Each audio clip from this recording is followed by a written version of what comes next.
Welcome to iDream media. So జనరల్‌గా kidney issues చాలా మందిని ఇబ్బంది పెడుతుంటాయి. కిడ్నీల విషయంలో ఏంటంటే, కిడ్నీలు పూర్తిగా పాడైపోయేంత వరకు తెలీదని చెప్తూ ఉంటారు. ఎందుకు? సో కిడ్నీలు పాడైపోయే ముందు మనకు ఎలాంటి లక్షణాలు కనిపిస్తాయి? ఏ లక్షణాలు కనిపిస్తే మనం వెంటనే డాక్టర్‌ని సంప్రదించాల్సి ఉంటుంది? అంతేకాకుండా జనరల్‌గా యూరిన్ ఇన్ఫెక్షన్స్ కూడా కిడ్నీ పాడవడానికి కారణమవుతాయా? సో ఎంత క్వాంటిటీ ఆఫ్ వాటర్ అనేది మనం తీసుకుంటే కిడ్నీలు హెల్తీగా ఉంటాయి? పూర్తి వివరాలు తెలుసుకుందాం. మనతో పాటు ప్రముఖ nephrologist and kidney transplant specialist doctor Vikrant Reddy ఉన్నారు.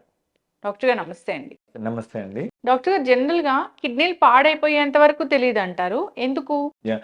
యూజువల్‌గా ఏంటంటే కిడ్నీ డిసీజ్ అనేది మనకు అన్‌లెస్ అండ్ అంటిల్ హ్మ్. టెస్ట్‌లు చేసుకుంటే తప్ప తెలియదు మనకి. హ్మ్. ఇప్పుడు చాలా వరకు ఇప్పుడు ఫీవర్ వస్తుంది, మలేరియా లాంటి చలి, జ్వరం వస్తుంది, కోవిడ్ లాంటివి ఉంటే దగ్గు, హ్మ్. ఆయాసము ఇట్లా వస్తాయి. సో, ఇలాంటి కొన్ని చాలా వరకు డిసీజెస్‌కి లక్షణాలు ఉంటాయి. హ్మ్. బట్ వేరేస్ కిడ్నీ డిసీజ్‌కి అలాంటి లక్షణాలు ఏవి ఉండవు. అంటే హ్మ్. మనిషిని చూసి మనం క్లినికల్‌గా ఇతనికి కిడ్నీ ప్రాబ్లమ్ ఉందని చెప్పడం కష్టం. హ్మ్. అన్‌లెస్ అండ్ అంటిల్ వాళ్ళు లేట్ స్టేజెస్ అంటే హ్మ్. Last stages complete kidney failure అయిందనుకోండి. హ్మ్. అప్పుడేంటంటే వాపులు రావడము, హ్మ్. అనీమియా ఉండడం అంటే హిమోగ్లోబిన్ తక్కువ ఉండడం, చేతులు తెల్లగా అవ్వడము, నెయిల్స్ దగ్గర చూస్తాం గదా! అనీమియా అని. రక్తం అది తక్కువ ఉండడము. సో, అలాంటి లక్షణాలు మనం లాస్ట్ స్టేజెస్‌లో కనిపిస్తాయి. హ్మ్. సో, మీరడిగినట్టుగా ఇనీషియల్ స్టేజెస్‌లో గుర్తుపట్టడం చాలా కష్టం. హ్మ్. అన్‌లెస్ అండ్ అంటిల్ మనము బ్లడ్ ఎగ్జామినేషన్ కానీ, బ్లడ్‌లో యూరియా, క్రియాటినిన్ అని ఉంటుంది. హ్మ్. యూరిన్ ఎగ్జామినేషన్, యూరిన్‌లో బ్లడ్ రావడం గానీ, కొంతమందికి యూరిన్ ఎర్రగా రావడం గానీ, యూరిన్‌లో బబుల్స్ బాగా వస్తుంటాయి. అంటే హ్మ్. ఫ్రాతింగ్ అని అంటాం, నురుగు అంటాం. హ్మ్. అలాంటివి ఏమైనా వచ్చినప్పుడు మనం వాటిని నెగ్లెక్ట్ చేయకుండా హ్మ్. టెస్టింగ్ చేసుకున్నట్లయితే అంటే సింపుల్ యూరిన్ ఎగ్జామినేషన్‌లో యూరిన్ ప్రోటీన్ ఒకటి, హ్మ్. యూరిన్‌లో ఏమన్నా బ్లడ్ ఉందా ఒకటి. సో, ఇలాంటి టెస్ట్‌లు చేసుకున్నట్లయితే హ్మ్. మనకి ఏదన్నా ప్రాబ్లమ్ ఉందా లేదా కిడ్నీస్ బాగా పనిచేస్తున్నాయా లేదా అనేది తెలుస్తుంది. సో, ఆ! నార్మల్ వాళ్ళకేంటంటే బ్లడ్‌లో యూరియా, క్రియాటిన్ నార్మల్‌గా ఉండాలి. యూరిన్ ఎగ్జామినేషన్ చేస్తే కూడా నార్మల్‌గా ఉండాలి. అబ్నార్మల్‌గా ఉన్న వాళ్ళకి దీంట్లో ప్రోటీన్ పోవడం గానీ, బ్లడ్ పోవడం గానీ, హ్మ్. రక్త కణాలు పోవడం గానీ అట్లాంటివి కనిపించినప్పుడు మనం వాటిని నెగ్లెక్ట్ చేయకుండా మనిషి చూస్తే బానే ఉంటాడు. హ్మ్. బట్ ఎలాంటివి నెగ్లెక్ట్ చేయకుండా ఉండాలనమాట. హ్మ్. సో, ఇవి ఒకటి మోస్ట్ ఇంపార్టెంట్.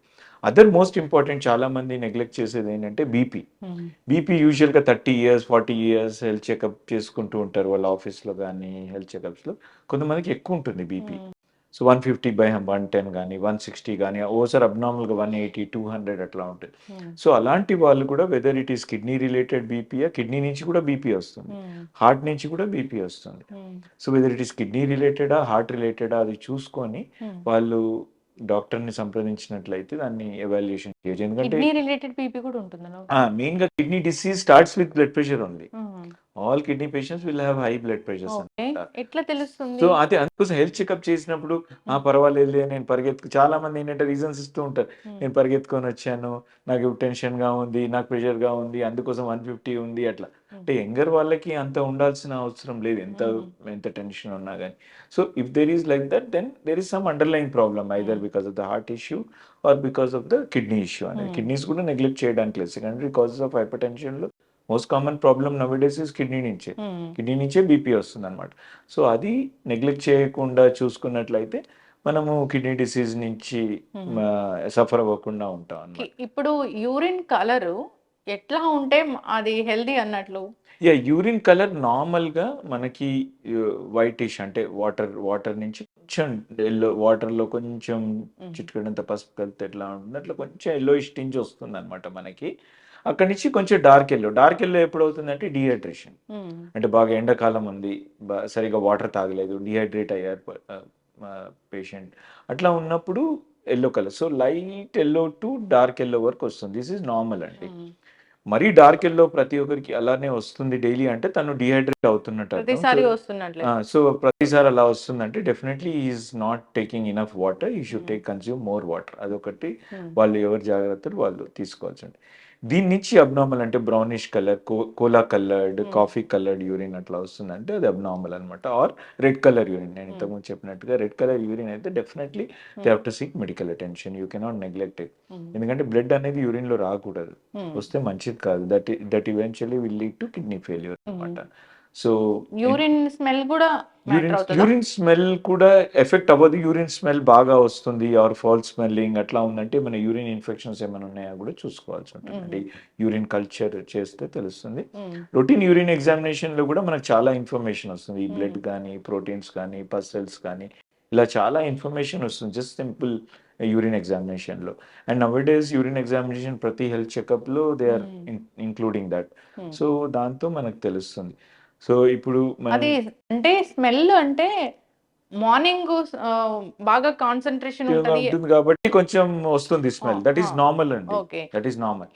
అది కాకుండా కూడా డే టైంలో కూడా బాగా స్మెల్ వస్తుందంటే either person is dehydrated or he has got some urinary infection also. ఆ రెండు విషయాల్లో వచ్చే అవకాశం ఉంటుంది. So other than this colour definitely dark brown కానీ కాఫీ కానీ కోలా కలర్డ్ యూరిన్ కానీ రెడ్ కలర్ యూరిన్ కానీ వస్తే definitely they have to red flag. Medical attention తీసుకోవాలి. డాక్టర్ గారు, యూరిన్ లో ప్రోటీన్ ఇది చాలా పెద్ద ప్రాబ్లం అని చెప్తూ ఉంటారు. అంటే కొంచెం నురుగు వస్తే వెంటనే టెస్ట్ చేయించుకొని అంటారు. ఆ నురుగ ఒక్కసారి వస్తుందా, లేదంటే యూరిన్ వెళ్ళిన ప్రతిసారి వస్తుందా? ఎప్పుడు డాక్టర్ దగ్గరికి వెళ్ళాలి అసలు? సో యూజువల్గా యూరిన్ నురుగ అనేది అంటే పెథలాజికల్గా ఉన్నప్పుడు మార్నింగ్ టైంలో చాలా ఎక్కువగా వస్తుంది. అండ్ డే టైంలో కూడా వస్తుంది. అంటే ప్యాథాలజీ అంటే డిసీజ్ ఉన్న వాళ్ళకి సే డయాబెటిక్ నెఫ్రోపతి అనుకోండి or kidney disease any kidney disease glomerular diseases అనుకోండి, వాళ్ళందరికీ ఏంటంటే ప్రతిసారి పోసినప్పుడల్లా నురుగ వస్తుంది. సో ఎవ్రీ టైం నురుగ వచ్చినప్పుడు దే బెటర్ టు టెస్ట్ ఒకసారి యూరిన్ ప్రోటీన్ ఒకసారి టెస్ట్ చేసుకున్నట్లయితే మనకి ఐడియా ఏర్పడుతుంది వెదర్ రియల్లీ అదా లేదంటే ఒక్కొక్కసారి కమ్మడిలో పోసినప్పుడు అట్లా వస్తుందా, అది ప్యాథాలజీ ఉందా లేదంటే నురుగా ఈజ్ టు బి సిగ్నిఫికెంట్ కాదా అనేది మనకి యూరిన్ ప్రోటీన్ ఎస్టిమేషన్ చేస్తే తెలుస్తుంది అనమాట. అది ఎక్కువ ఉన్నట్లయితే డెఫినెట్లీ నెగ్లెక్ట్ చేయకూడదు. ఓకే. యూరిన్ ఇన్ఫెక్షన్ వల్ల కిడ్నీ డ్యామేజ్ అవుతుందా? యా, ఇప్పుడు యూరిన్ ప్రోటీన్ తోటి కూడా క్రమక్రమేణా కిడ్నీ డ్యామేజ్ అవుతుంది. యూరిన్ ఇన్ఫెక్షన్స్ ట్రీట్ చేయకుండా వదిలేస్తే ఏమవుతుంది అంటే అసెండ్ అవుతుంది. అంటే బ్లాడర్ నుంచి యూరేటర్స్ నుంచి కిడ్నీ వరకు వెళ్తుంది. వెళ్ళి క్రమక్రమేణా డ్యామేజ్ చేస్తూ వస్తుంది. యూజువల్గా యూరిన్ ఇన్ఫెక్షన్ వస్తే సిమ్టమ్స్ ఉంటాయి. అంటే చలి జ్వరం అట్లా ఉంటుంది. సో నెగ్లెక్ట్ ఎవరు చేయలేము. అంటే చలి జ్వరం వస్తుంది కాబట్టి definitely they will seek medical attention. So but ఉన్నా కానీ అది జాగ్రత్త చేసుకొని దీంట్లో ఏంటంటే అల్ట్రాసౌండ్ కూడా చేసుకోవాలన్నమాట. అల్ట్రాసౌండ్ చేసుకొని ఏమైనా హైడ్రోనెఫ్రోసిస్ ఉందా, ఏదైనా ప్యాపిలియా ఉందా, ఏమవుతుంది, దానికి ఏమైనా ఫర్దర్ యూరలాజికల్ ఇంటర్వెన్షన్ ఏమైనా అవసరం పడుతుందా, అది కూడా చూసుకోవాలన్నమాట. So that is also very very important and neglect చేయకూడదు. నెగ్లెక్ట్ చేస్తే again it will damage the kidneys అనమాట. కిడ్నీలో ఏమైనా ప్రాబ్లం ఉన్నా కానీ యూరిన్ బాగానే వస్తుంది డాక్టర్ గారు? ఒక 20% వాళ్ళకి ఏంటంటే క్రానిక్ ఇంటర్స్టిషియల్ నెఫ్రైటిస్ అని అంటాం. వీళ్ళకి ఏంటంటే కిడ్నీస్ కంప్లీట్ గా ఫెయిల్ అయినా కానీ కొంత యూరిన్ ప్రొడ్యూస్ అవుతూ ఉంటుంది. Very less percentage of people will have this. 10-20% వాళ్ళకి యూరిన్ వస్తుంది. ఇది కూడా ఒక మిస్నామర్. నేను అంతా బాగానే ఉన్నాను, తింటున్నాను, యూరిన్ బాగానే వస్తుంది, మీరేమో కిడ్నీ ఫెయిల్యూర్ అని చెప్తున్నారు డాక్టర్ గారు అని. ఇది క్వశ్చన్ చాలా మంది 20% వాళ్ళతో మాకు ఇది ప్రాబ్లం అవుతూ ఉంటుంది. బట్ మేము చెప్తూ ఉంటాం, మీరు చూసారు కదమ్మా రిపోర్ట్స్ లో యూరియా, క్రియాటిన్, పొటాషియం, ఫాస్ఫరస్ ఇవన్నీ పెరుగుతున్నాయి. దట్ మీన్స్ దట్ మీ కిడ్నీస్ బాగా లేవు, అల్ట్రాసౌండ్ లో కూడా బాగా లేదు. So please try to understand అని. But still they are the ones who say that నాకు బాగానే ఉంది, యూరిన్ బాగానే వస్తుంది, మీరేం కిడ్నీ ప్రాబ్లం ఉందంటారు. ఇవన్నీ ఏంటంటే ఇంకా క్రమక్రమేణా ఒక 1-2 years గడిస్తే వాళ్ళకి ఫుల్ బ్లోన్ సిమ్టమ్స్ డెవలప్ అవుతాయి. మళ్ళీ again they will come back to us. అట్లా ఉంటుంది అనమాట. స్టోన్స్ కూడా కిడ్నీ ఫెయిల్యూర్ కారణం అవుతాయా? స్టోన్స్ కూడా ఏంటంటే కాన్సన్ట్రేట్ అయినప్పుడు, ఇప్పుడు ఎవరైతే పర్సన్ డార్క్ కలర్ యూరిన్ సరిగా వాటర్ తీసుకోవట్లేదు or is expose to extreme temperatures, ఇప్పుడు మనకు మామూలుగానే సమ్మర్స్ లో హై టెంపరేచర్స్ ఉంటాయి. సో అలా ఎక్స్ట్రీమ్ టెంపరేచర్స్ కి ఎక్స్పోజ్ అయినప్పుడు దే డిహైడ్రేట్ అవుతాయి. డిహైడ్రేట్ అయినప్పుడు క్రిస్టల్స్ లాగా ఫామ్ అయ్యి crystals become stones. Stones form అయినప్పుడు ఏమవుతుందంటే కిడ్నీ ఏవైతే యూరిన్ పైప్స్ ఉంటాయి, చిన్న చిన్న పైప్స్, కలెక్టింగ్ ట్యూబ్యూల్స్ అంటాం, అక్కడ పోయి అవి అబ్స్ట్రక్ట్ చేస్తూ ఉంటాయి. అబ్స్ట్రక్షన్ అయ్యాయి ఎందుకంటే ఇవి అయినప్పుడు మనకు తెలియదు లోపల. Nobody can see inside what is happening. So అది తెలియకుండా అవన్నీ చిన్న చిన్న ట్యూబ్యూల్స్ అన్ని మూసుకొని పోతూ ఉంటాయి అనమాట. మూసుకొని పోయినప్పుడు యూరిన్ ఆగిపోతుంది. యూరిన్ ఆగిపోయి టైంలో చూడకుండా ఉంటే కొంతమందికి పెయిన్ వస్తుంది. పెయిన్ వస్తే పర్లేదు, they will seek medical attention. Pain రాని వాళ్ళు అట్లే ఉండిపోయి అది కిడ్నీస్ డ్యామేజ్ చేస్తుంది అనమాట. ఆర్ మల్టిపుల్ ఇంటర్వెన్షన్ చేసినప్పుడల్లా కొంత డ్యామేజ్ అవ్వడము, షాక్ వేవ్ లిథోట్రిప్సీ దాంతో కూడా కొంత కిడ్నీస్ మీద ఎఫెక్ట్ పడడం. సో ఇవన్నీ లాంగ్ రన్ లో ఎఫెక్ట్ అవుతాయి. అంటే ఈ ఒక 20 ఇయర్స్ వాళ్ళ నుంచి 20-30 ఇయర్స్ వాళ్ళ కిడ్నీ అట్లా ఉన్నాయంటే వాళ్ళు 50-60 ఇయర్స్ చేరే వరకు కొంత కిడ్నీ డ్యామేజ్ ఏర్పడే అవకాశం ఉంటుంది. అబ్డోమెన్ స్కాన్ చేసినప్పుడు కిడ్నీ ఫంక్షన్ కూడా తెలుస్తుంది డాక్టర్. మెయిన్గా అబ్డామిన్ స్కాన్ చేసినప్పుడు it's like A photograph. So it's not a functional scan. Basically అంటే స్ట్రక్చర్ ఎలా ఉంది, ఏమైనా అబ్నార్మాలిటీస్ ఉన్నాయా, పొజిషన్ ఎట్లా ఉంది, ఏమైనా స్టోన్స్ ఉన్నాయా, అడ్డుకుంటున్నాయా, సిస్ ఉన్నాయా, ఇలాంటివన్నీ బేసిక్ ఇన్ఫర్మేషన్ తెలుస్తుంది అనమాట. ఫంక్షనింగ్ తెలియదు. ఫంక్షనింగ్ అనేది యూరియా అండ్ క్రియాటినిన్ చేస్తే కానీ తెలియదు. బట్ బట్ చిన్నగా అయిపోయినాయి అనుకోండి తెలుస్తుంది, అరే ఇది బాగాలేదు, ఆర్ ఒక కిడ్నీనే ఉంది, సో కిడ్నీ చిన్నగా అయిపోయింది. సో అలాంటి ఇన్ఫర్మేషన్ దొరుకుతుంది, అంటే కోరిలేట్ చేసుకోవడానికి ఏర్పడుతుంది అనమాట. ఇంతకుముందు చెప్పాను కదా, క్రానిక్ ఇంటెస్టైల్ యూరిన్ బాగానే వస్తుంది, మా కిడ్నీ వాళ్ళకి స్ట్రింక్ అయిపోయి ఉంటాయి అనమాట. వాళ్ళ కిడ్నీస్ బాగా ఉండవు యాక్చువల్లీ చెప్పాలంటే. సో అక్కడ చెప్పొచ్చు మనం, చూడండి మీరు బాగాలేదు అల్ట్రాసౌండ్లో అట్లా. సో ఇవన్నీ ఇన్ఫర్మేషన్ అయితే మ్యాక్సిమంగా దొరుకుతుంది, అండ్ కోరిలేట్ చేసి మనం ఎస్ ప్రాబ్లమ్ ఈస్ దేర్ అని చెప్పడానికి చాలా యూస్ఫుల్ అవుతుంది ultrasound doctor.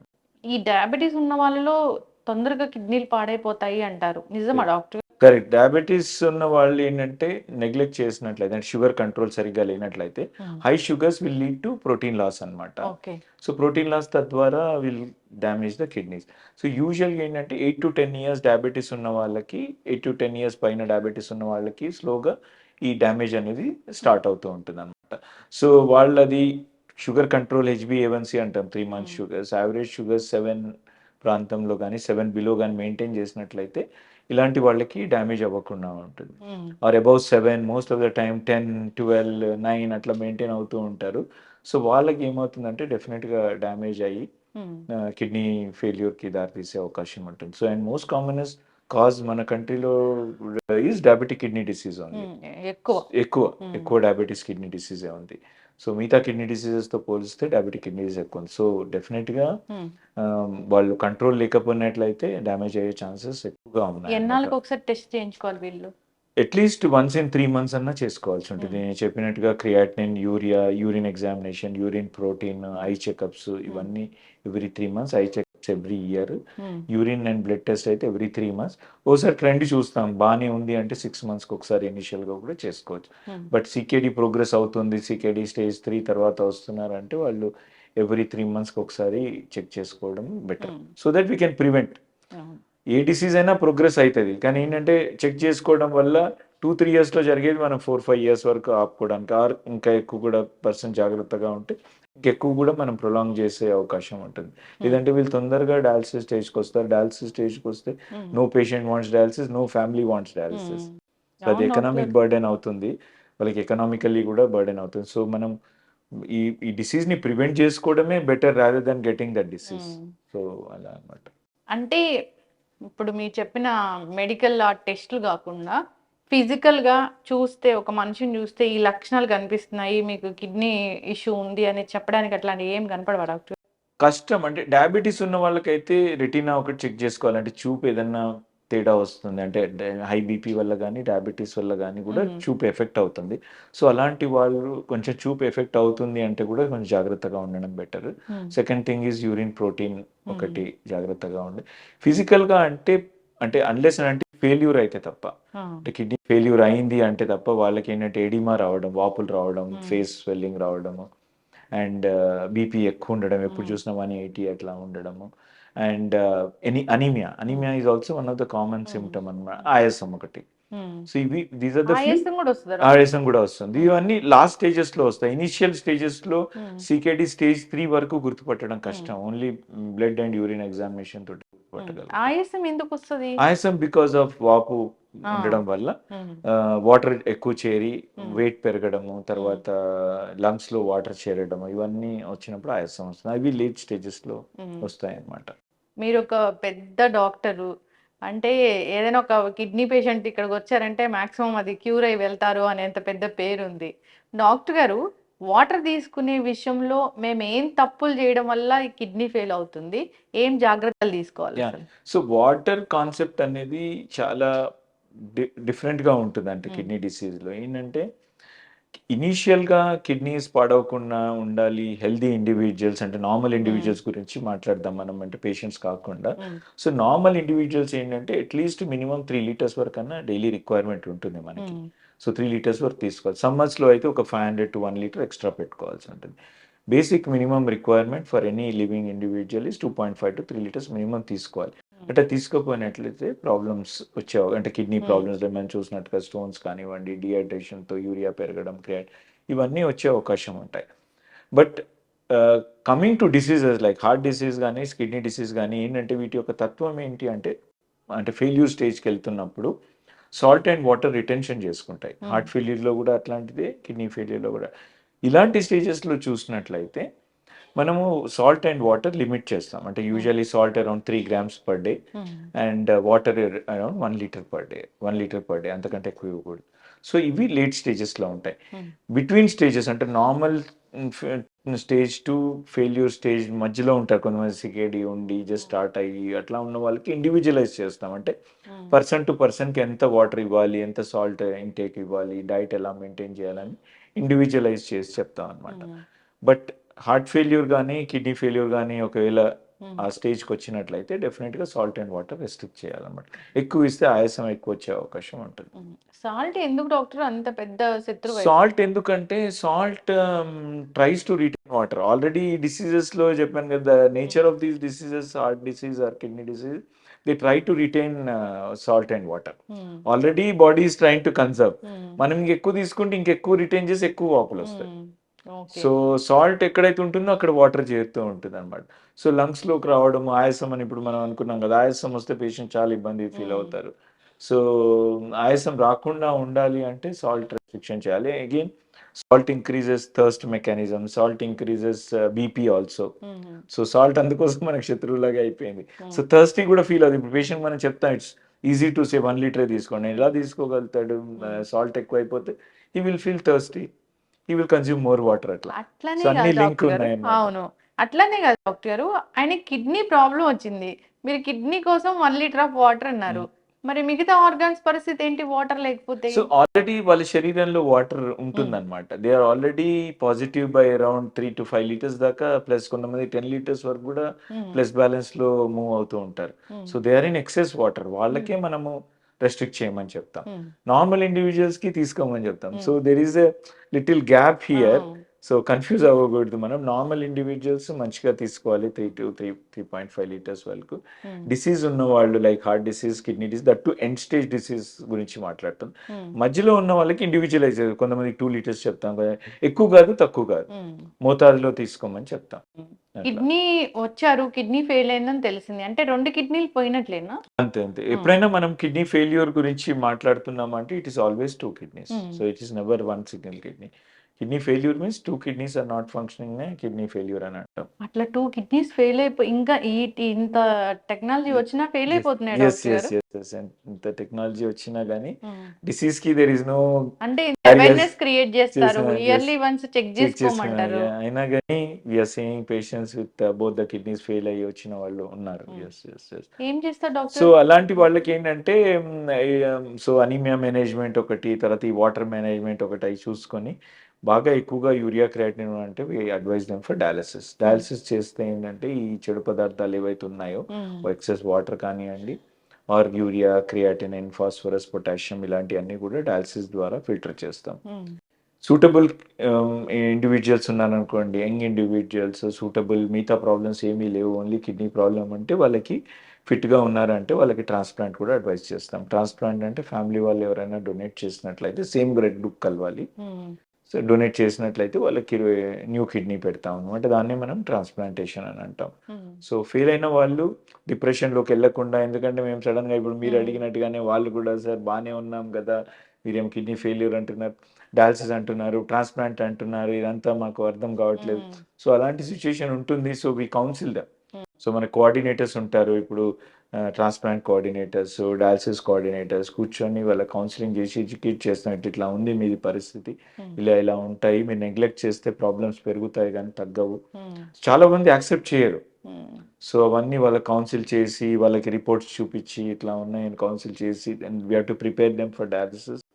Then transplant counselling కూడా చేసి ఫీజిబుల్ అయ్యి ఫిట్నెస్ ఉండి, అంటే ఫిజికల్గా ఫిట్నెస్ ఉంటే, అంటే హార్ట్ పరంగా, లంగ్స్ పరంగా, అనస్థీషియా పరంగా ఫిట్నెస్ ఉంటే, అంటే ఇట్ టేక్స్ టైమ్ అండి. ఇట్స్ నాట్ లైక్ వన్ డేలో ఇవన్నీ డిసైడ్ చేయం.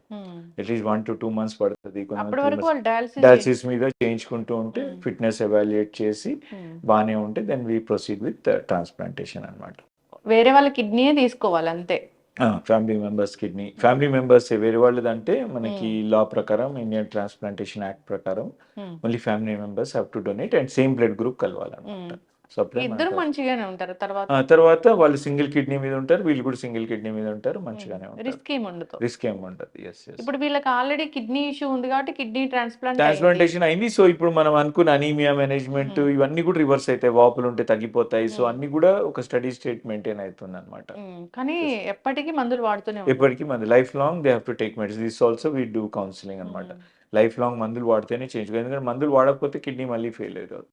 సో డయాబెటీస్ ఉన్న వాళ్ళు మళ్ళీ షుగర్ మెడిసిన్స్ కూడా కంటిన్యూ చేయాలి. It's not that kidney transplant చేస్తే డయాబెటీస్ పోదు. సో అది కూడా కంటిన్యూ అవుతుంది, మన ఏజ్ కంటిన్యూ అవుతుంది. Everything will be continued even after transplantation. చక్కగా చెప్పారు డాక్టర్ గారు. డాక్టర్ గారు, కిడ్నీ పెట్టాక మళ్ళీ ఎప్పుడైనా యూరిన్ ఇన్ఫెక్షన్స్, అంటే జనరల్గా యూరిన్ ఇన్ఫెక్షన్స్, యూరిన్ గురించి మాట్లాడితే ఒక హెల్దీ ఇండివిజువల్ ఎన్నిసార్లు యూరిన్ వెళ్తే అది నార్మల్ అన్నట్లు? యూజువల్గా నార్మల్గా అంటే మనం వాటర్ తాగే దాన్ని బట్టి మనకి యూరినేషన్ వస్తుంది. మనకు వాటర్ మనం ఎక్సెస్ కన్జ్యూమ్ చేసిన, కొంతమంది 3-4 ఒకటేసారి 1 లీటర్, చాలా మంది అడుగుతూ ఉంటారు నన్ను, సార్ నేను మార్నింగ్ లేచి ఒక 1 లీటర్ నీళ్ళు తాగుతాను. సో 1 లీటర్ నీళ్ళు తాగితే 1 లీటర్ బాడీకి అవసరం ఉండవు కదా, అందులో ఒక 200 తీసుకుంటుంది, ఒక 2 అవర్స్లోనే మీకు ఒక 800 ml వస్తుంది. సో మా అడ్వైజ్ ఏంటంటే అట్లా ఒకటేసారి 1 లీటర్ తాగకూడదు. At least 1 or 2 glasses should be okay. అంటే 200 to 400 ml ఇస్ ఓకే. చాలా మందికి హాఫ్ లీటర్ అట్లా కావాలని తాగుతూ ఉంటారు. సో అట్లా అవాయిడ్ చేసుకొని డీటాక్స్ అవుతుందని. సో ఒక 2 glasses అంటే 200 to 400 ml వరకు సరిపోతుంది అనమాట. సో అట్లా ఎక్సెస్ 1 లీటర్ తాగారనుకో డెఫినెట్గా యూరినేషన్ వస్తుంది. So almost 800 ml 700-800 ml urine pass చేయాల్సి వస్తుంది ఒక 1-2 అవర్స్లో. That is very common. So అట్లా కాకుండా మనం స్టేజ్ చేసుకున్నట్లయితే అది కరెక్ట్గా 3-4 అవర్స్కి ఒకసారి యూరిన్ పాస్ చేస్తాం అనమాట. నైట్ యూజువల్గా మనం యూరిన్ పాస్ చేయం, మీరు అందరు కూడా గమనించి ఉంటారు. నైట్ యూజువల్గా, సో నైట్ 1 time వరకు యాక్సెప్ట్, అంటే సమ్మర్ సీజన్ కానీ, ఒకసారి ఏసీలో పడుకున్నప్పుడు కానీ, సమ్మర్ సీజన్ కానీ 1 time.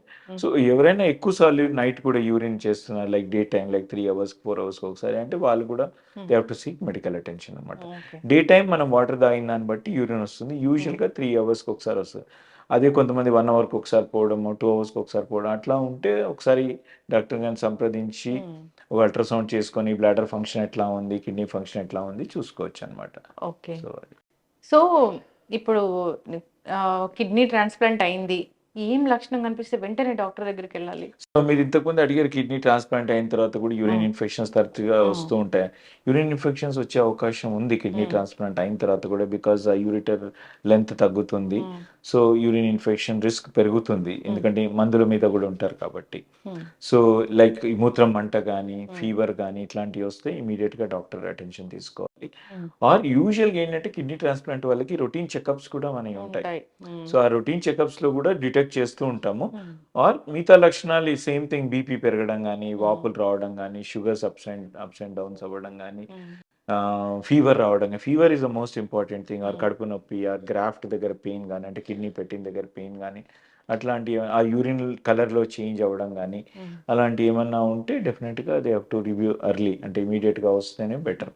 లేదంటే మళ్ళీ కిడ్నీ మీద ప్రభావం పడే అవకాశం ఉంటుంది. సక్సెస్ రేట్ ఎంత ఉంది డాక్టర్ గారు? Almost around 95 to 98% success rate ఉంది మనకి లైవ్లో అయితే.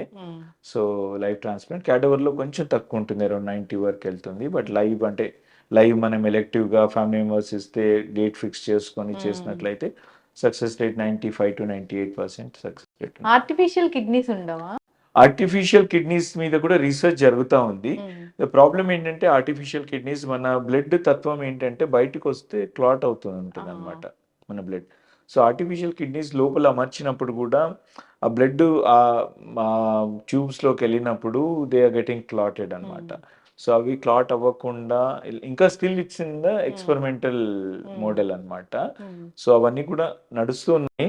So we have to see in future, next few ఇయర్స్లో ఏమైనా వచ్చి అవి ప్రాక్టికల్లీ యూజబుల్ అని అంటే then we're all lucky about it that we get this artificial kidney. Doctor గారు నేను ఒక 2 టెస్టుల గురించి అంటే మీకోసం ఇంటర్వ్యూ కోసం ప్రిపేర్ అవుతుంటే టెస్టులు చదివాను. ఎంసీయూజీ అంటే ఏంటది? ఎంసీయూజీ అంటే మిక్చురేటింగ్ సిస్టో యూరెథ్రోగ్రామ్ అంటారు. హ్మ్. అంటే ఏంటంటే మనం యూరిన్ పాస్ చేసినప్పుడు బై గ్రావిటీ మన కిందికి రావాలి. హుహు. That is gravity, that is a nature. ఆ! They have to pass urine from upwards to downwards అన్నమాట. కిడ్నీస్ మనకి ఇక్కడ ఉంటే కిందికి ఇట్లా యూరిన్ వస్తుంది. హ్మ్. సో అదే కొంతమందికి రిఫ్లక్స్ అవుతుంది. హ్మ్. రిఫ్లక్స్ అంటే యూరిన్ పైకి వెళ్తుంది. హ్మ్. సో అది ఎట్లా తెలియాలంటే మనకి ఆ ఎంసీయూజీలో తెలుస్తుంది. హ్మ్. అందుకోసం మిక్చురేటింగ్ సిస్టో యూరెథ్రోగ్రామ్ అంటే మిక్చురేటింగ్ అంటే యూరిన్ పోసేటప్పుడు హ్మ్. ఫోటో తీస్తాం అనమాట. ఆ! యూరిన్ కొంచెం డై ఇస్తాము, అంటే ఆ! మనం కాంట్రాస్ట్ ఇస్తాం. హ్మ్. కాంట్రాస్ట్ కిందికి వెళ్ళాలి, కొంతమందికి పైకి వస్తుంది. పైకి వస్తుందంటే they will damage the kidneys అనమాట. ఓహ్! సో అట్లాంటి వాళ్ళకి ట్రాన్స్ప్లాంట్ చేయాలంటే కూడా కష్టం, హ్మ్. Because again the new kidney also will get transplanted. హ్మ్. అండ్ ఇన్ఫెక్షన్స్ ఎక్కువ కామన్ వస్తాయి. అంటే హ్మ్. యూరిన్ కిందికి పోవాలి కదా, వేస్ట్ షుడ్ హ్మ్. Go down. Waste goes up, then it will cause infection. So very common cause for infections అనమాట. హ్మ్. అందుకోసం ఇన్ఫెక్షన్స్ ఉన్నప్పుడు అల్ట్రాసౌండ్, ఈ ఎంసీయూజీ ఇవన్నీ హ్మ్. కంపల్సరీ చేస్తాం అనమాట. ఇంకా ఏదో ఒక టెస్ట్ ఉంటది. ఒక 5 అవర్స్ పాటు డై ఇస్తారు. అప్పుడు కిడ్నీలు చెక్ సో చేస్తారంట. అదేమో డిటిపిఎస్ స్కాన్ అని ఆ! అంటాము. డిటిపిఎస్ స్కాన్ మీరు అడిగారు కదా, అల్ట్రాసౌండ్ చేస్తే ఆ! తెలుస్తుందా అని ఫంక్షన్, దాంట్లో తెలియదు, దీంట్లో తెలుస్తుంది. హ్మ్. డిటిపిఎస్ స్కాన్లో ఏంటంటే న్యూక్లియర్ స్కాన్ అనమాట. దీంట్లో ఎగ్జాక్ట్లీ రైట్ కిడ్నీ ఎంత వర్క్ చేస్తుంది, లెఫ్ట్ కిడ్నీ ఎంత వర్క్ చేస్తుంది అని కూడా క్లియర్ కట్గా దాని జిఎఫ్ఆర్, ఇండివిజువల్ కిడ్నీ జిఎఫ్ఆర్ కూడా హ్మ్. మనకి డిలినేట్ స్కార్స్ అయ్యి ఉన్నా వస్తుంది. తెలుస్తుంది. స్కార్స్ ఉన్నా తెలుస్తుంది, ఫంక్షనింగ్ తెలుస్తుంది. హ్మ్. It's functional scan. హ్మ్. సో స్కార్ తోటి కూడా మన కిడ్నీస్ డ్యామేజ్ ఉంటుంది హ్మ్. కాబట్టి అవన్నీ కూడా దాంట్లో క్లియర్ కట్గా తెలుస్తుంది అనమాట. స్కార్ ఉన్న కిడ్నీ ఎంత పనిచేస్తుంది, నార్మల్ కిడ్నీ ఎంత పనిచేస్తుంది, హ్మ్. ఇవన్నీ చేస్తాం. ఈవెన్ మనం డోనర్ ఎవాల్యుయేషన్లో కూడా ఈ స్కాన్ చేస్తాం అనమాట. ఓకే. ఎందుకంటే ఏ కిడ్నీ తీసుకోవాలి, ఏ కిడ్నీ ఎట్లా ఫంక్షన్ చేస్తుంది, అది కూడా మనకి డిటిపిఎస్ స్కాన్ ద్వారానే తెలుస్తుంది. ఇట్లా డైలు అవన్నీ ఇస్తే అవన్నీ డైట్స్ అవి కూడా త్రూ కిడ్నీనే ఫిల్టర్ అవ్వాలి. దే హ్మ్. గెట్ అంటే ఈ కాంట్రాస్ట్ డై తోటి అవుతుంది, బట్ న్యూక్లియర్ స్కాన్ డై తోటి ఏం డ్యామేజ్ ఉండదు దాంతో. So okay. దాంతో ఏం ప్రాబ్లం లేదు. డిటిపిఎస్ స్కాన్తో పెద్ద ఇబ్బంది ఏమి ఉండదు హ్మ్. మనకి. ఒకసారి యూరిన్ ఇన్ఫెక్షన్ వచ్చినా కిడ్నీ డ్యామేజ్ అయ్యే అవకాశం ఉంటుందా? యా కొంచెం ఇన్ఫెక్ట్ అవుతుంది కదా ఒకసారి. ఒకసారి ఇన్ఫెక్షన్ వచ్చినా కానీ it can damage the kidneys. Yes. అందుకే ఈ టెస్ట్‌లన్నీ రాస్తారు డాక్టర్. అదే టెస్ట్లని రాస్తాం అనమాట. ఎస్, ఆ! ఎస్పెషల్లీ యంగర్ పీపుల్కి ఎక్కువగా కాన్సన్ట్రేట్ చేయాల్సి వస్తుంది అనమాట. చాలా చిన్న పిల్లలు. చిన్న పిల్లలకి ఎస్, హ్మ్. ఎందుకంటే వాళ్ళకి they have to live for longer time. అప్పుడే ఆల్రెడీ స్కారింగ్ అవన్నీ స్టార్ట్ అయిపోయినాయంటే, హ్మ్. స్కారింగ్ అంటే ఫంక్షనింగ్ కెపాసిటీ తగ్గిపోతుంది కదా. హ్మ్. అప్పుడేం తెలియదు, but this effect will be seen in హ్మ్. 20-30 years లేటర్ అట్లా హ్మ్. అనమాట. ఓకే. ఒక్కసారి యూరిన్ ఇన్ఫెక్షన్ వచ్చింది. తర్వాత యూరిన్ ఇన్ఫెక్షన్ తగ్గిపోయింది. ఎంసీయూజీ నార్మల్ ఉంది. అయినా గాని మళ్ళీ అట్లాంటి సిచ్యుయేషన్లో ఏం ఏం ఇబ్బంది, ప్రాబ్లమ్ ఏం ఇబ్బంది ఉండదు చాలా అట్లాంటి భయపడుతూ ఉంటారు కదా డాక్టర్. అట్లాంటి సిచ్యుయేషన్లో హ్మ్. అట్లాంటిది ఏమి ఉండదు. అన్నీ భయపడాలని కాదు, హ్మ్. బేసికలీ అంటే ఈ అవేర్నెస్ మనం ఎందుకు చెప్తాం అంటే నెగ్లెక్ట్ చేయొద్దు అని. ఆ! బేసికలీ చాలా మంది ఏంటంటే అన్ని నెగ్లెక్ట్ చేస్తూ ఉంటారు. పర్లేదులే చూద్దాం. సో అవన్నీ ఏంటంటే ఎక్కువ ఎక్కువ హ్మ్. ప్రాబ్లమ్స్కి దారితీస్తాయి అనమాట. హ్మ్. అవేర్‌నెస్ కోసమని గాదు. ఒక డాక్టర్ టెస్టులు రాస్తే గూడా ఇవన్నీ టెస్టులు ఎందుకు ఎందుకు అన్నట్టు ఉంటుంది. ఆ! అది కూడా రాంగ్ కాన్సెప్ట్, బికాస్ హ్మ్. టెస్ట్లు అన్ని కూడా ఇప్పుడు యంగ్ యంగ్ ఇండివిజువల్ వచ్చారనుకోండి, హ్మ్. డెఫినెట్గా we have to do all these things ఇప్పుడు మనం చేసినట్టే మెచ్యూరిటీ. హ్మ్. ఎందుకంటే వాళ్ళకి ఆ చిన్నప్పటి నుంచే రిఫ్లెక్స్ అవుతుంది అనుకోండి, హ్మ్. అట్లీస్ట్ మనం ఎర్లీగా పికప్ చేస్తే we can do surgery and stop that. Hmm. Otherwise అది అవుతుందంటే డ్యామేజ్ అయిపోతుంది. నెక్స్ట్ 10 yearsలో will come back with kidney failure. ఆ! ఆ రోజు ఏమీ చేయలేం మనం. సో people won't understand. So everything is individualized. Hmm. అన్ని ఒకటే పట్టుకొని ఉంటారు. హ్మ్. ఇప్పుడు సేమ్ మన వాటర్ విషయంలో కూడా కిడ్నీకి మంచిదే water, hmm. But not when kidney failure or heart failure is hmm. That time we have to restrict. So everything is individualized. Treatment is always individualized. పేషెంట్ని బట్టి, పేషెంట్ ఏజ్ని బట్టి, పేషెంట్ దీన్ని బట్టి చేస్తూ ఉంటాం అనమాట. హ్మ్. ఈ పెయిన్ కిల్లర్స్ ఎందుకు అంత డ్యామేజ్ చేస్తాయి కిడ్నీని? So pain killers are again bad for kidneys. Pain killers kidneys damage చేసే అవకాశం చాలా ఎక్కువగా ఉంది. Pain killers are not good, not to use pain killers. ఎందుకంటే పెయిన్ కిల్లర్స్లో ఉన్న సబ్స్టెన్స్ ఏదైతే ఉందో హ్మ్. కిడ్నీ రక్తనాళాలన్నింటినీ కూడా సన్నగా చేస్తుంది, అంటే వాసో కన్స్ట్రిక్షన్ అవుతుంది. హ్మ్. వాసో కన్స్ట్రిక్షన్ అయినప్పుడు వాటి పనితనం తగ్గిస్తుంది అనమాట. హ్మ్. సో కొంతమందికి ఈవెన్ 1 డోస్‌తో కూడా కిడ్నీస్ ఎఫెక్ట్ అవుతాయి అనమాట. అమ్మో! కొంతమంది ఏంటంటే క్రానిక్, ఇప్పుడు డయాబెటిస్ ఎట్లయితే క్రానిక్ డిసీజ్, హ్మ్. అట్లనే వీళ్ళు ఒక 7 ఇయర్స్, 8 ఇయర్స్, 5 ఇయర్స్ అలా రోజు నీ పెయిన్స్‌కో, బాడీ పెయిన్స్‌కో, బ్యాక్ పెయిన్స్‌కో వాడుతూ ఉంటారు. సో అలాంటి వాళ్ళకి హ్మ్. ఎక్కువ డ్యామేజ్ అయ్యే అవకాశం హ్మ్. ఉంటుందన్నమాట. అట్లా పెయిన్ కిల్లర్ వాడినా కిడ్నీ డ్యామేజ్ అవ్వకుండా వాడడం ఎట్లా మందులు? ఆ! లేదు అట్లా లేదండి. సో, హ్మ్. పెయిన్ కిల్లర్స్ వాడితే డ్యామేజ్ అయ్యే ఛాన్సెసే ఎక్కువున్నాయి. హ్మ్. సో, అలాంటప్పుడు సింపుల్ పెయిన్ కిల్లర్స్ అంటే paracetamol though it is less effective. హ్మ్. పారాసిటమాల్ లాంటి పెయిన్ కిల్లర్స్ అనేవి సేఫ్ అన్నమాట. అలాంటివి వాడుకోవచ్చు. సో, కోవిడ్ తర్వాత కోవిడ్‌లో బాగా స్టెరాయిడ్స్, స్టెరాయిడ్స్ యూజ్ ట్రీట్మెంట్స్ చేశారు. అదంతా అవును. అయిన తర్వాత కిడ్నీ ఇష్యూస్ ఏమైనా పెరిగినాయా డాక్టర్? యాహ్! కోవిడ్ తోటి కూడా because of high grade fever, dehydration, steroid use, హ్మ్. మల్టిపుల్ సెప్సిస్ ఇన్ఫెక్షన్స్ వల్ల హ్మ్. కిడ్నీస్ కూడా ఎఫెక్ట్ అయ్యి ఉన్నాయి. సో, చాలా మంది కోవిడ్ బారిన పడి హ్మ్. ఉన్న వాళ్ళకి సీకేడీ చూస్తూ ఉన్నాను. హ్మ్. బట్ తక్కువ పర్సెంటేజ్. హ్మ్. బట్ డెఫినెట్‌గా కొంత పర్సెంటేజ్ అయితే ఎఫెక్ట్ అయ్యి ఉన్నారు అప్పుడు ఉన్న హ్మ్. సిట్యుయేషన్‌లో. యెస్. ఉ ఉబ్బులు చెప్తారు కదా! కాళ్ళు ఉబ్బులు. అవును. ఫేస్ గూడా ఉబ్బుతుందా? అవును. అవును. ఇక్కడ గూడా ఫేస్ ఇక్కడ, ఆ! ఐలిడ్స్ కింద, హ్మ్. దెన్ ఫేస్, హ్మ్. కాళ్ళు ఇవన్నీ కూడా ఉబ్బుతాయి. కొంతమంది కడుపు. సో, హ్మ్. ఇవన్నీ కూడా స్వెల్లింగ్ వచ్చే అవకాశం హ్మ్. ఉంటుంది. యెస్. యెస్. పాదాల స్వెల్లింగ్ వచ్చినప్పుడు ఇట్లా నొక్కితే గుంట గుంట పడుతుంది. పడుతుంది. ఆ! So, that is typical of kidney disease పేషెంట్స్‌కి అట్లా అవుతుందన్నమాట. హ్మ్. సో, జాగ్రత్తలు తీసుకోవాలి. జాగ్రత్త అలాంటివి ఉన్నప్పుడు డెఫినిట్‌గా డాక్టర్‌ని సంప్రదించడం బెటర్. యెస్. నెగ్లెక్ట్ చేయకుండా. చాలా చక్కటి ఇన్ఫర్మేషన్ డాక్టర్ గారు. మీరన్నట్లుగానే కిడ్నీ గురించి కిడ్నీ కాదు జనరల్ హెల్త్ గురించి యెస్. యెస్. జాగ్రత్తలు తీసుకోవాలి. జనరల్ జనరల్ హెల్త్ గురించి జాగ్రత్త తీసుకోవడం. యెస్. హ్మ్. యెస్. వాటర్ మంచిగా తీసుకోవాలి. వాటర్ మంచిగా తీసుకోవాలి. పెయిన్ హ్మ్. కిల్లర్స్ తీసుకోకూడదు. హ్మ్. నాన్ వెజిటేరియన్ డైట్ వాళ్ళు మోతాదులో తీసుకోవాలి. అంటే వారానికి ఒకసారి అట్లా. More of vegetarian diet, fruits ఇలాంటి న్యాచురల్ ఫ్రూట్స్ తీసుకున్నట్లయితే హ్మ్. మనకు ఆరోగ్యం మంచిగా టైంకి తినడము, హ్మ్. వాటర్ తాగడము అలాంటివి చేసినట్లయితే మనకి కిడ్నీ డిసీజ్ అనే కాదు ఏ డిసీజ్ నుంచి కూడా బారిన పడకుండా ఉంటాము. హ్మ్. ఎస్పెషల్లీ సిమ్టమ్స్ ఉన్నప్పుడైతే హ్మ్. నెగ్లెక్ట్ చేయకుండా ఉండాలి. ఇప్పుడు హై బీపీ కానియండి, యూరిన్ అబ్నార్మాలిటీస్ కానియండి, హ్మ్. ఇలాంటివి ఏమైనా ఉన్నప్పుడు డెఫినెట్‌గా మెడికల్ అటెన్షన్ తీసుకోవాల్సి హ్మ్. ఉంటుంది. కొన్ని కాంబినేషన్ ఆఫ్ ఫుడ్స్ కూడా అవాయిడ్ చేయాలా డాక్టర్ గారు? నిజమేనా అది? క అంటే high salt, high fried items, high salt, high oil ఇట్లాంటివి అవాయిడ్ చేయడం బెటర్. అంతేగాని టొమాటో, పాలకూర అలాంటివి ఏం ఏం చేయకు. అవసరం లేదండి. యాహ్! యాహ్! యాహ్! చక్కటి ఇన్ఫర్మేషన్ యాహ్! Doctor yeah! గారు. ఫాలో అవ్వాలని కోరుకుందాం. యెస్. ధన్యవాదాలు. థాంక్స్ అమ్మా. Thank you.